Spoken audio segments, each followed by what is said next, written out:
first off, let's talk about the patch sizes. If you're playing on PC, you're in for a different experience compared to console gamers. Consoles are hitting nearly 22 gigabytes for this update, and that's mainly because of how the files are laid out.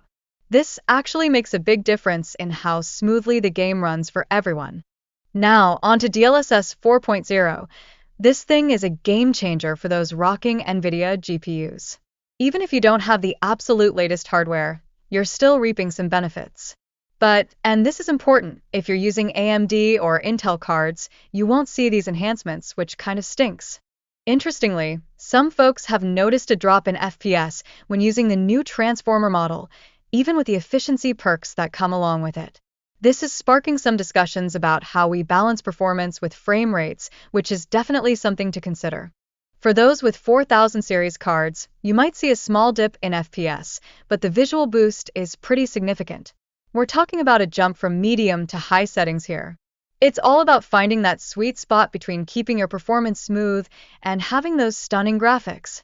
Speaking of visuals, DLSS 4.0 really steps it up with improved shadowing and lighting. You'll feel more immersed in the game as you notice sharper graphics and more clearly defined elements around you. It really pulls you into the action. But don't worry if you're not packing a high-end GPU. DLSS 4.0 isn't just for the elite crowd. Lower-end cards are also getting a boost in graphics, making it more accessible for all gamers to dive into an upgraded visual experience.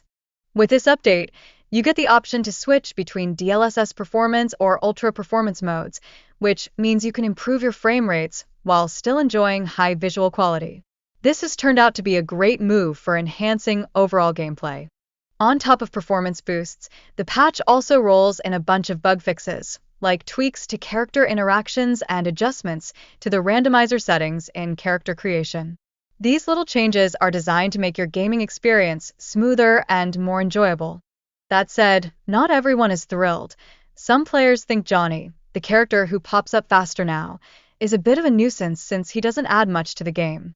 This really highlights the mixed feelings players are having about the updates. Even with all these updates, there are still some bugs hanging around, especially in photo mode where certain poses just don't work for various characters. So, it seems like the development team still has a few hurdles to jump over. The arrival of DLSS 4.0 in this latest patch shows a solid partnership with NVIDIA, which can really ramp up the graphical performance. This feature came with a bunch of bug fixes and updates, proving just how crucial this collaboration is. Lastly, the modding community is buzzing with excitement, and there's a lot of hope that mod support will eventually make its way into the game. This could seriously elevate the player experience and keep the game fresh for a long time to come.